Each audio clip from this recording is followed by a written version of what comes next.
It's fast, it's furious, it's colourful and it's incredible. Sorry, కారాడ్ అనుకుంటారేమో, కాదు. నేను మాట్లాడుతుంది 18 సంవత్సరాల క్రితం పుట్టి ఇప్పుడు క్రికెట్ ప్రపంచాన్ని శాసిస్తున్న ఐపీఎల్ గురించి. ఇండియన్ ప్రీమియర్ లీగ్ ఇప్పుడు ప్రపంచంలోనే most valuable and most popular sport league గా మారిపోయింది. ఐపీఎల్ నుంచి జనరేట్ అయ్యే రెవెన్యూ, ఐపీఎల్ ద్వారా బయటపడే టాలెంట్, ఐపీఎల్ ప్రొవైడ్ చేసే ఎంటర్టైన్మెంట్ ఐపీఎల్ ని మోస్ట్ సక్సెస్ఫుల్ T20 లీగ్ గా టాప్ లో నిలబెట్టాయి. అయితే ఈ ఇన్క్రెడిబుల్ ప్రీమియర్ లీగ్ వల్ల 147 సంవత్సరాల చరిత్ర ఉన్న టెస్ట్ క్రికెట్ చరిత్రకే పరిమితమయ్యేలా ఉంది. కేవలం టెస్ట్ క్రికెటే కాదు, మొత్తం ఇంటర్నేషనల్ క్రికెట్ కి ఐపీఎల్ పెద్ద తలనొప్పి తీసుకొని రాబోతుందని క్రిటిక్స్ అంటున్నారు. సో ఎలా ఐపీఎల్ ఇంటర్నేషనల్ క్రికెట్ కి ముప్పుగా మారబోతుందో ఈ రోజు వీడియోలో తెలుసుకుందాం. హార్డ్ కోర్ T20 లవర్స్ కి, ముఖ్యంగా ఐపీఎల్ ని అభిమానించే వాళ్ళకి ఈ వీడియో కాస్త నెగిటివ్ గా అనిపించవచ్చు. బట్ ఓపెన్ మైండ్ తో వీడియో మొత్తం చూడండి. As a hard core cricket fan గా నా బాధ ఏంటో మీకు అర్థమవుతుంది. అండ్ ట్రూ క్రికెట్ ఫ్యాన్స్ అందరూ నేను చెప్పేదానికి కనెక్ట్ అవుతారు. బ్యాక్ ఇన్ ఎర్లీ 2000s అంటే T20 క్రికెట్ కొత్తగా సీన్లోకి వచ్చినప్పుడు ఇండియన్ ప్లేయర్స్ కానీ, BCCI కానీ ఈ ఫార్మాట్ మీద పెద్దగా ఇంట్రెస్ట్ చూపించలేదు. కానీ ఎప్పుడైతే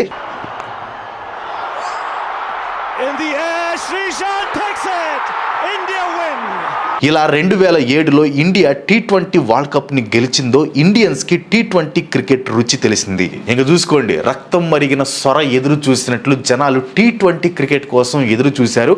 ఆ ఎదురు చూపులకి BCCI ఇచ్చిన సమాధానమే ఐపీఎల్. లలిత్ మోడీ ప్లానింగ్ తో అటు బాలీవుడ్ నుండి ఇటు బిజినెస్ సెక్టార్స్ నుండి బడాబాబులు అందరూ ఐపీఎల్ లోకి అడుగుపెట్టి ఐపీఎల్ ని కలర్ఫుల్ అండ్ పవర్ఫుల్ గా లాంచ్ చేశారు. అండ్ అలా 2008లో మొదలైన ఐపీఎల్ BCCIకి బంగారు గుడ్లు పెట్టే బాతుగా మారిపోయింది. 2008 నుంచి 2023 వరకు ఐపీఎల్ వాల్యూ 400% పెరిగింది. ఎగ్జాక్ట్గా చెప్పాలంటే 433%. ఐపీఎల్ ఇప్పుడు జస్ట్ ఒక స్పోర్ట్స్ లీగ్ కాదు, ఇట్స్ ఎ డెకాకాన్. ఒక ప్రైవేట్ స్టార్టప్ బిజినెస్ $10 బిలియన్ వాల్యూని దాటితే దానిని డెకాకాన్ అని అంటారు. 2021లో IPL brand value $4.7 billion. Broadcasting rights, revenue, sponsors, title rights, TV and online viewership, advertisements, వీటన్నిటిని కలుపుకొని బ్రాండ్ వాల్యూ అంటారు. సో 2021 నుంచి 2023కి జస్ట్ 2 ఇయర్స్లో ఐపీఎల్ బ్రాండ్ వాల్యూ డబుల్ అయిపోయింది. 2023లో ఐపీఎల్ నుంచి BCCIకి వచ్చిన రెవెన్యూ 11,769 కోట్ల రూపాయలు. 2023-24 ఫైనాన్షియల్ ఇయర్కి గాను BCCI 2,038 కోట్ల రూపాయలని ట్యాక్స్ రూపంలో కట్టింది. సో ఎటు నుండి చూసుకున్న ఐపీఎల్ వలన డబ్బులు కుప్పలుగా వచ్చి పడుతున్నాయి. సో టాలెంట్ హంట్ అనే కాన్సెప్ట్తో మొదలైన ఐపీఎల్ మనీ హంట్గా మారిపోయింది. ఐపీఎల్ ఏ రేంజ్కి ఎదిగిందంటే ఐపీఎల్ జరిగే స్కెడ్యూల్లో ఏ క్రికెట్ బోర్డు కూడా ఇంటర్నేషనల్ సిరీస్ని ఆడట్లేదు. ఒకవేళ ఆడినా తమ కీ ప్లేయర్స్ని ఐపీఎల్కి పంపేసి ఐపీఎల్ కాంట్రాక్ట్ లేని ప్లేయర్స్తో సిరీస్లని ఆడిస్తుంది. అండ్ ఇక్కడ నుండే ఇంటర్నేషనల్ క్రికెట్ మీద ఐపీఎల్ డామినెన్స్ మొదలైంది. డబ్బు విపరీతంగా రావటం వల్ల BCCI ఐపీఎల్ని బాగా ప్రమోట్ చేసింది. BCCIయే కాదు, మిగతా క్రికెట్ బోర్డ్స్ కూడా ఐపీఎల్ని చూసి తమకంటూ సొంతగా T20 క్రికెట్ లీగ్స్ని డెవలప్ చేశాయి. దీనివల్ల క్రికెట్ ఫ్యాన్స్కి స్పోర్ట్ కంటే ఎంటర్టైన్మెంట్ ముఖ్యమైపోయింది. సో మెల్లిగా జనాల్లో లాంగెస్ట్ ఫార్మాట్కి ఆదరణ తగ్గిపోయింది. అంతెందుకు, 2007లో 16 టీంలు వన్డే వరల్డ్ కప్లో పార్టిసిపేట్ చేశాయి. కానీ అదే 2023 వరల్డ్ కప్లో జస్ట్ 10 టీమ్స్ మాత్రమే పార్టిసిపేట్ చేశాయి. అదే T20 వరల్డ్ కప్ తీసుకుంటే 2007లో 12 టీమ్స్ వరల్డ్ కప్లో పార్టిసిపేట్ చేస్తే 2024 T20 వరల్డ్ కప్లో 20 టీంలు పార్టిసిపేట్ చేశాయి. సో ఇక్కడ క్లియర్గా అర్థమవుతుంది audience are attracted to T20 cricket అని. అండ్ ఆ అట్రాక్షన్కి ఆజ్యం పోసింది ఐపీఎల్ అంటే నాకు చాలా ఇష్టం. అది వస్తుందంటే ఏదో పెద్ద పండగ వచ్చినట్టు ఉండిద్ది. 2 నెలల పండగ అంటే ఎవరికి నచ్చదు చెప్పండి. అందులోనూ మా క్రేజీ బ్రోస్లో ఈ ఐపీఎల్ మ్యాచెస్ మీద ప్రతిరోజు ఒక వీడియో వచ్చింది అనమాట. ఇన్ కేసు మీకు ఆ విషయం తెలియకపోతే, ప్రతిరోజు ఈ మ్యాచెస్ మీద ఫన్నీగా రివ్యూస్, మా తమ్ముడికి నాకు మధ్య గొడవలు, యుద్ధాలు జరుగుతూ ఉంటే బాగా ఫన్నీగా ఉంటుంది అనమాట. చాలామంది చూస్తూ ఉంటారు. సో మీరు ఇంకా సబ్స్క్రైబ్ చేసుకోకపోతే క్రేజీ బ్రోస్ ఛానల్కి సబ్స్క్రైబ్ చేసుకోండి. ఐపీఎల్ మ్యాచెస్ ఇంకా ఇంట్రెస్టింగ్గా మారుతాయి అనమాట. ఆ ఛానల్కి సంబంధించిన లింక్ నేను కింద పిన్ చేసిన కామెంట్స్లో, డిస్క్రిప్షన్లో ఇస్తాను. ఖచ్చితంగా సబ్స్క్రైబ్ చేసుకోండి. Now get back to the video. But as a true cricket ఫ్యాన్గా ఐపీఎల్ వలన వచ్చే ఎంటర్టైన్మెంట్ని ఎంజాయ్ చేసే నేను దానివల్ల ఇంటర్నేషనల్ క్రికెట్కి జరిగే నష్టం కూడా గ్రహించగలిగాను, ముఖ్యంగా టెస్ట్ క్రికెట్కి. నేను ఒక్కడనే కాదు, ఇలా ఫీల్ అయ్యే నాలాంటి ట్రూ క్రికెట్ ఫ్యాన్స్ చాలా మంది ఉన్నారు. టెస్ట్ క్రికెట్లో ఉండే మజానే వేరు. 20 బాల్స్లో 50 రన్స్ కొట్టడం కష్టమే, కానీ 10 గంటల 43 నిమిషాలు క్రీజ్లో ఓపికగా నిలబడి టెస్ట్ మ్యాచ్ని కాపాడటం ఎంత కష్టమో తెలుసా?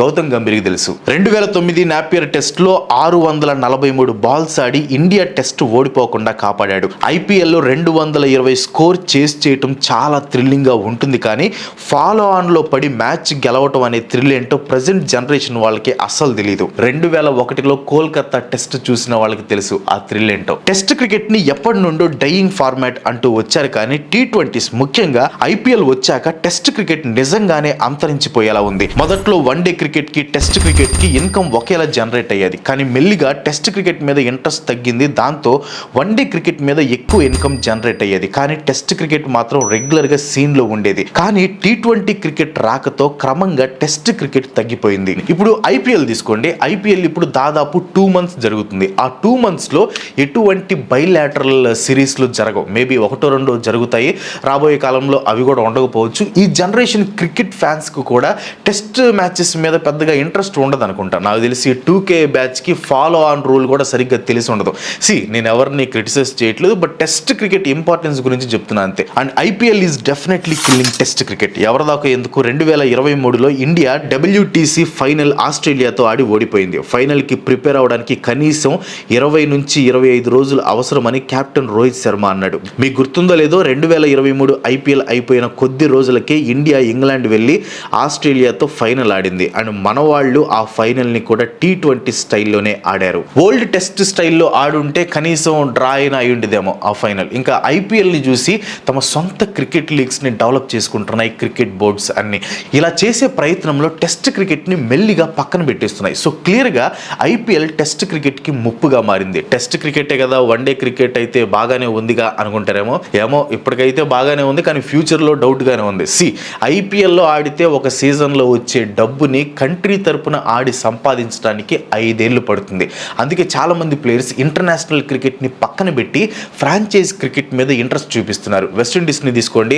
ఐపీఎల్లో ఆడే ఆండ్రూ రసిల్ కానీ సునీల్ నారాయణ్ కానీ వెస్టిండీస్ తరపున ఇంటర్నేషనల్ క్రికెట్ ఆడటానికి ఇంట్రెస్ట్ చూపించట్లేదు. బెస్ట్ స్పిన్నర్స్ లో ఒకటిగా పేరు తెచ్చుకున్న సునీల్ నారాయణ్ వెస్టిండీస్ తరపున just 65 one day matches and just 6 test మ్యాచ్లు ఆడి రిటైర్ అయిపోయాడు. కారణం వెస్టిండీస్ బోర్డు పే చేసేదానికంటే 5 times ఎక్కువ ఫ్రాంచైజ్ క్రికెట్ లో సంపాదించాడు. అండ్ ఇంటర్నేషనల్ క్రికెట్ నుంచి రిటైర్ అయినా కూడా ఇంకా ఫ్రాంచైజ్ క్రికెట్ లో ఐపీఎల్ లో ఆడుతూ ఉన్నాడు. నారాయణ ఒక్కడే కాదు, ఇంటర్నేషనల్ డ్యూటీస్ కంటే ఐపీఎల్ ముఖ్యం అనుకున్న ప్లేయర్స్ చాలా అంటే చాలా మంది ఉన్నారు. 2022లో ఐపీఎల్లో ఆడటం కోసం న్యూజిలాండ్ సెంట్రల్ కాంట్రాక్ట్ ని వదులుకున్నాడు ఫాస్ట్ బౌలర్ ట్రెంట్ బౌల్ట్. ఇంకా చాలా మంది ఉన్నారు. క్వింటన్ డికాక్ అని, Jason Roy, Chris Gayle, David Willey, వీళ్ళంతా ఇంటర్నేషనల్ డ్యూటీ కంటే ఫ్రాంచైజ్ కి ఆడటమే తమకి ఇంపార్టెంట్ అని డిక్లేర్ చేశారు. ఓకే, డబ్బు ఎక్కువ వస్తుంది, ఆబ్వియస్ గా ఫ్రాంచైజ్ క్రికెట్ ని ఆడాలి అనుకున్నారు. అది వాళ్ళ పర్సనల్ చాయిస్ అనుకోవచ్చు. కానీ ఇంటర్నేషనల్ డ్యూటీస్ ని స్కిప్ చేసి లేదా త్వరగా ఇంటర్నేషనల్ క్రికెట్ నుంచి రిటైర్ అయ్యి ఐపీఎల్ లేదా ఫ్రాంచైజ్ క్రికెట్ ఆడటం అనేది వాళ్ళ కంట్రీ పాయింట్ ఆఫ్ వ్యూలో ఎంతవరకు కరెక్ట్? ఇప్పుడు రాబోయే జనరేషన్ క్రికెటర్స్ కూడా ఆట కంటే డబ్బుకి ఎక్కువ ఇంపార్టెన్స్ ఇస్తారు కదా. అండ్ రాబోయే జనరేషన్ కి కూడా ఐపీఎల్ నష్టం కలిగించే ఛాన్స్ ఉంది. IPL is like A double edged sword. దీని ద్వారా టాలెంటెడ్ యంగ్స్టర్స్ ని వెలుగులోకి తీసుకొని రావచ్చు, కానీ అదే టాలెంటెడ్ యంగ్స్టర్స్ విపరీతంగా వచ్చే డబ్బుతో ఆటని పక్కన పెట్టే ఛాన్సెస్ ఉన్నాయి. దీనికి బెస్ట్ ఎగ్జాంపుల్ పృథ్వీ షా. పృథ్వీ షాని నెక్స్ట్ సచిన్ టెండూల్కర్ అన్నారు. దానికి తగ్గట్టే ఐపీఎల్ లో మంచి మనీ అండ్ ఫేమ్ ని చూశాడు, కానీ money and fame Prithvi Shah ఆటని చెడగొట్టాయి. ఇప్పుడు కనీసం బేస్ ప్రైజ్ కి కూడా పృథ్వీ షాని ఎవరు తీసుకోలేదు. అన్నట్టు ముంబై రంజీ స్క్వాడ్ లో కూడా ప్లేస్ పోగొట్టుకున్నాడు. సో నా పాయింట్ ఏంటంటే ఐపీఎల్ ఇండియాలో ఉన్న టాలెంట్ ని బయటికి తీసుకొస్తుంది, ఇది ఓకే. కానీ ఈ ఫార్మాట్, దీనిలో వచ్చే డబ్బులు అప్కమింగ్ క్రికెటర్స్ ని డైలమాలో పెట్టేశాయి. అప్కమింగ్ క్రికెటర్స్ కి నాది ఒక క్వశ్చన్: ట్రెడిషనల్ బ్యాటింగ్ టెక్నిక్స్ ని నేర్చుకుని రన్స్ సాధిస్తారా, లేదా బాల్ ని ఉతికి పడేసి డబ్బులు సంపాదిస్తారా? ఇంటర్నేషనల్ క్రికెట్ ని శాసించేది ఐసీసీ, కానీ ఐసీసీని శాసించేది బీసీసీఐ. ఐపీఎల్ తో వచ్చే రెవెన్యూ బీసీసీఐని మిగతా క్రికెట్ బోర్డ్స్ కంటే పవర్ఫుల్ గా చేసింది. ఇన్ఫాక్ట్ ఎక్స్ బీసీసీఐ సెక్రటరీనే ప్రెసెంట్ ఐసీసీ చైర్మన్ కూడా. ఈ పవర్ ని బీసీసీఐ తమకు నచ్చినట్లు యూజ్ చేస్తుంది. దీనికి బెస్ట్ ఎగ్జాంపుల్ రీసెంట్ గా జరిగిన ఛాంపియన్స్ ట్రోఫీలో ఇండియా ప్రతి మ్యాచ్ ని దుబాయ్ లోనే ఆడింది. ఇదే వేరే బోర్డు అయితే ఐసీసీ దీనికి ఒప్పుకునే ఛాన్సే లేదు. అఫ్ కోర్స్ ఐపీఎల్ ఇచ్చిన పవర్ ని బీసీసీఐ ఛాంపియన్స్ ట్రోఫీలో మన ప్లేయర్స్ సేఫ్టీ కోసం యూజ్ చేసింది. బట్ క్లియర్ గా దీనిలో బీసీసీఐ మోనోపోలీ కనిపించింది. అండ్ ఈ మోనోపోలీ ఐపీఎల్ లేకుండా సాధ్యం అయ్యేది కాదు. పవర్, మనీ ఇవన్నీ కాసేపు పక్కన పెడదాం. అసలు క్రికెట్ అంటే ఏంటి, పోనీ ఐపీఎల్ అంటే ఏంటి? నేను చెప్పనా, ఐపీఎల్ అంటే బ్యాట్స్మెన్ బౌలర్స్ ని ఉతికి ఆరేయటం. నమ్మట్లేదా? ఒకసారి 2024 ఐపీఎల్ సీజన్ ని గుర్తు తెచ్చుకోండి. Highest team total in IPL history SRH 287 for 3 RCB మీద కొట్టింది. హైయెస్ట్ సక్సెస్ఫుల్ రన్ చేస్ పంజాబ్ కింగ్స్ 262 అగైనెస్ట్ కేకేఆర్.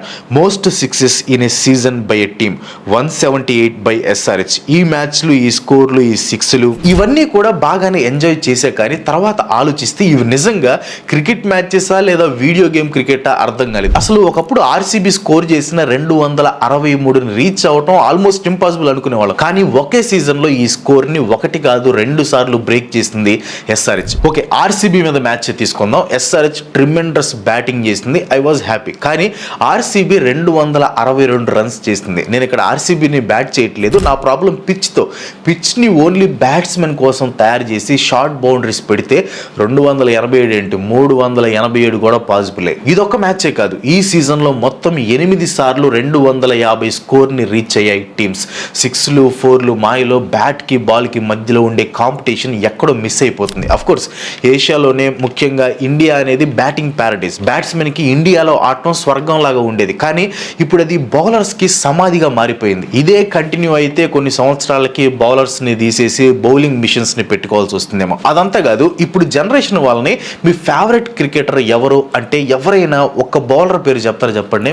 ఈ భారీ స్కోర్లను చూసి ఎవరైనా బౌలర్ అవ్వాలి అనుకుంటారా? ఇండియన్ క్రికెట్ టీం ఎప్పుడు కూడా batsmen heavy team. Compare to other strong teams like England, Australia, South Africa మన టీం ఎక్కువగా బ్యాటింగ్ మీద డిపెండ్ అయ్యేది. కానీ రీసెంట్ ఇయర్స్ లైక్ 2010 to 2020లో సిచ్యువేషన్ కొంచెం మారింది. మన బౌలింగ్ కూడా బాగా స్ట్రాంగ్ అయింది. కానీ ఈ బౌలర్స్ ని ఉతికారేసి ఎంటర్టైన్మెంట్ అందించే పద్ధతి కానీ కంటిన్యూ అయితే మళ్ళీ పాత రోజులు వచ్చి బ్యాట్స్మెన్ మీద డిపెండ్ అయిపోవాల్సిందే. ఎవరి దాకా ఎందుకు, రవిచంద్రన్ అశ్విన్ తీసుకోండి. తాను రిటైర్ అయినా కానీ తనకి ఉన్న రిగ్రెట్ ఏంటంటే తాను బ్యాట్స్మెన్ అవ్వకుండా బౌలర్ అవ్వటం అన్నాడంట. నెంబర్ 1 ర్యాంక్డ్ టెస్ట్ బౌలరే ఇలా అన్నాడంటే క్రికెట్ లో బౌలర్స్ పరిస్థితి ఎలా ఉందో ఇమాజిన్ చేసుకోండి. క్రికెట్ అంటే స్పోర్ట్ కాదు, ఎంటర్టైన్మెంట్ అనడానికి IPL 2024 best example. More and more entertainment ని ప్రొవైడ్ చేసి వ్యూవర్షిప్ ని పెంచడం కోసం ఫ్లాట్ పిచెస్ ని తయారు చేసి బ్యాట్స్మెన్ కి ఫేవర్ గా గేమ్ ని తీసుకుని వెళ్లారు. ఇలా హై స్కోరింగ్ ఎంటర్టైన్మెంట్ కి అలవాటు పడిన వాళ్ళు రేపటి రోజున ట్రెడిషనల్ వన్డే క్రికెట్ ని మర్చిపోతారు. నాకు తెలిసి 50 ఓవర్స్ క్రికెట్ ని స్కిప్ చేయకుండా చూసే ఆడియన్స్ సంఖ్య బాగా తగ్గిపోయి ఉంటుంది. ఫస్ట్ 15 ఓవర్స్, లాస్ట్ 10 ఓవర్స్ చూసే వాళ్ళు పెరిగిపోయారు. నా పాయింట్ ఐపీఎల్ బ్యాడ్ అని కాదు, దాని ఎఫెక్ట్స్ బ్యాడ్ గా ఉన్నాయని. ఇప్పటికీ ఇండియా ఆడే టెస్ట్ మ్యాచెస్ ని ఇంట్రెస్టింగ్ గా చూసే వాళ్ళు ఉన్నారు. కానీ ఐపీఎల్ విండోని పెంచడం కోసం ఇండియా ఆడే టెస్ట్ మ్యాచ్లని తగ్గించాల్సి వస్తుంది. సో దీని అర్థం ఏంటంటే IPL is directly killing international cricket. మీకు తెలుసో లేదో, ఏ క్రికెట్ బోర్డుకైనా ఇండియాతో మ్యాచెస్ ఆడితేనే highest viewership and highest revenue వస్తుంది. కానీ ఐపీఎల్ జరిగే 2 నెలల్లో ఇండియా టీం ఇంటర్నేషనల్ మ్యాచెస్ ఆడదు. సో ఏ క్రికెట్ బోర్డ్స్ అయినా బైలాటరల్ సిరీస్ లో ఆడటం కంటే తమ ప్లేయర్స్ ఐపీఎల్ లో ఆడటమే బెస్ట్ అనుకుంటాయి. మన ప్లేయర్స్ సెలక్షన్ కూడా ఐపీఎల్ పర్ఫార్మెన్స్ ని బేస్ చేసుకుని చేస్తున్నారు. కానీ ఇది బాగా బ్యాక్ ఫైర్ అయింది, ముఖ్యంగా టెస్ట్ ఫార్మాట్ లో. ఎప్పుడూ లేని విధంగా ఇండియా న్యూజిలాండ్ చేతిలో 0-3తో క్లీన్ స్వీప్ చేయించుకొని హోమ్ టెస్ట్ సిరీస్ ఓడిపోయింది. ఐపీఎల్ తో వచ్చిన దూకుడు ఆటని టెస్ట్ లో ప్రదర్శించి ఈ సిరీస్ ని ఇండియా ఓడిపోయింది అనేది నా ఒపీనియన్. మీరు గమనించే ఉంటారు, టెస్ట్ ని టెస్ట్ లా కాకుండా T20 లా ఆడటం ఇది అన్ని సిచ్యువేషన్ లో యూజ్ అవ్వదు, బ్యాక్ ఫైర్ అవుతుంది. Same goes with border Gavaskar trophy. ఆ 2 సిరీస్లు ఓడిపోవడం వలన ఈసారి టెస్ట్ ఛాంపియన్షిప్ ఫైనల్ కి ఇండియా చేరుకోలేదు. నా ఒపీనియన్ ఏంటంటే ఐపీఎల్ వల్ల టాలెంట్ కంటే మనీ ఎక్కువైపోతుంది. అఫ్ కోర్స్ డబ్బు చాలా అవసరం, కానీ ఆ డబ్బుకి అసలు మూలమైన క్రికెట్ ని నాశనం చేయటం మొదటికే మోసం. అఫ్ కోర్స్ దీన్ని ఆపటం కష్టం. మేబీ టెస్ట్ క్రికెట్ వాల్యూ మళ్ళీ తెలుసుకునే రోజులు వస్తాయేమో, మళ్ళీ వన్డే మ్యాచెస్ ని పూర్తిగా చూసే రోజులు వస్తాయేమో, వెయిట్ చేద్దాం. నా సజెషన్ ఒక్కటే, ఐపీఎల్ చూడండి, ఎంటర్టైన్ అవ్వండి. కానీ క్రికెట్ అంటే జస్ట్ ఎంటర్టైన్మెంట్ కాదు, ఇట్స్ ఏ కాంపిటేటివ్ స్పోర్ట్ అని మాత్రం మర్చిపోకండి. So that's it today. ఈ ఐపీఎల్లో మీరు ఏ టీంకి సపోర్ట్ చేస్తున్నారో కింద ఖచ్చితంగా కామెంట్ చేయండి. నేనైతే ఆబ్వియస్గా ఎస్ఆర్హెచ్ టీంకి సపోర్ట్ చేస్తున్నాను. మీరే టీంకి సపోర్ట్ చేస్తున్నారు కింద కామెంట్ చేయండి. That's it today. ఈ వీడియో మీకు నచ్చిందో కింద కామెంట్లో పోస్ట్ చేయండి. వీడియో వస్తే ఒక లైక్ కొట్టి మీ ఫ్రెండ్స్ అండ్ ఫ్యామిలీకి షేర్ చేయండి. ఇలాంటి వీడియోస్ రెండు చేయడం నాకు సపోర్ట్ చేయాలనుకుంటే వెంటనే మన ఛానల్కి సబ్స్క్రైబ్ చేసుకోండి. ఇంకో మంచి ఎపిసోడ్తో మళ్ళీ కలుసుకుందాం. వరకు సెలవు. Bye bye.